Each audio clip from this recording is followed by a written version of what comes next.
एक साल पहले सोशल मीडिया पर एक लड़की से मेरी बात हुई।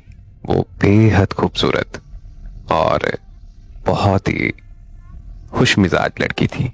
मैं उसकी खूबसूरती और खुश इखलाकी से बहुत ज्यादा मुतासिर हुआ। हमारे दरमियान बातें होती रही, लेकिन एक दिन मैंने उससे मुलाकात की ख्वाहिश की। उसने मेरी बात सुनकर मुझसे इनकार नहीं किया, बल्कि वो बेहद खुश हुई और उसने बहुत ही ज्यादा खुशी का इजहार किया। मेरी जब उससे मुलाकात हुई तो मैंने उसे देखा कि वो रियल में अपनी तस्वीरों से भी बहुत ज्यादा खूबसूरत है।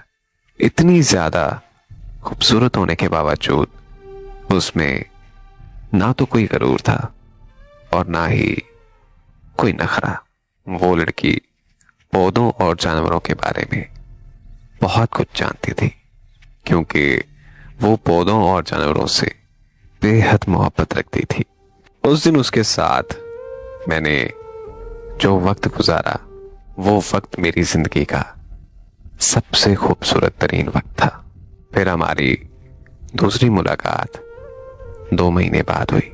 हमारी दूसरी मुलाकात भी इंतहाई दिलचस्प और बहुत ज्यादा खूबसूरत रही। उस दूसरी मुलाकात में वो पहले से भी ज्यादा खूबसूरत और खुश इखलाक हो चुकी थी।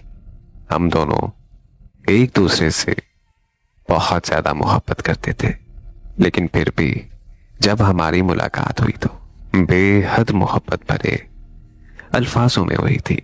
हमारी जिंदगी में सब कुछ ठीक चल रहा था और हम में मोहब्बत दिन ब दिन बढ़ती जा रही थी।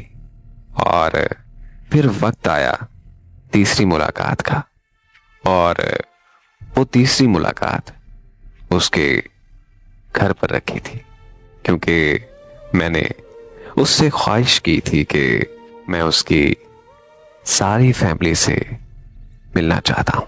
उसने मुझे इनकार नहीं किया था, बल्कि वो मेरी ये बात सुनकर बहुत ज्यादा खुश हुई। मैंने जिस दिन उनके घर जाना था, उस दिन मुझे एक जरूरी काम पड़ गया, और उस दिन उस वजह से मैं उनके घर नहीं जा सका। उसने मुझसे एतराफ नहीं किया, बल्कि उसने कहा कि चलो कोई बात नहीं, तुम अगली बार फिर आ जाना।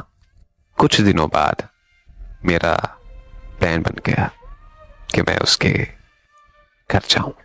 मैंने उसे कॉल की तो उसका नंबर बंद जा रहा था। जब उसने मेरी नंबर पर कॉल नहीं उठाई तो मैंने उसे फेसबुक पर मैसेज किया, लेकिन उसका फेसबुक अकाउंट भी बंद जा रहा था। मैं बहुत ज्यादा परेशान हो गया था, तो मैंने किसी दूसरी तरह उसका दूसरा नंबर ढूंढ लिया। मैंने उससे राब्ता किया और उससे पूछा कि क्या वो ठीक है। उसने कहा कि हाँ, मैं बिल्कुल ठीक हूं। काफी देर बात होने के बाद फिर मैंने फोन नंबर बदलने की उससे वजह पूछी, तो वो मुझे कहने लगी कि वो मुझसे राब्ता नहीं रख सकती। मुझे एक तरफ से दुख भी हुआ, तो मैंने उससे पूछा कि क्या उसे मेरी कोई बात बुरी लगी है। तो उसने मुझे जवाब दिया कि नहीं, उसे मेरी कोई बात बुरी नहीं लगी, वो ये सब किसी और वजह से कर रही है। मैंने उससे पूछा कि क्या वो ये सब करके खुश है। तो उसने मुझे जवाब दिया कि हाँ, मैं बहुत खुश हूं। फिर मैंने उसकी ये बात सुनने के बाद उसे खुश रहने की दुआ दी, और उसके बाद मैंने उसे हमेशा के लिए अलविदा बोल दिया। मैंने उसका फोन नंबर डिलीट कर दिया और दोबारा कभी भी उससे राब्ता नहीं किया।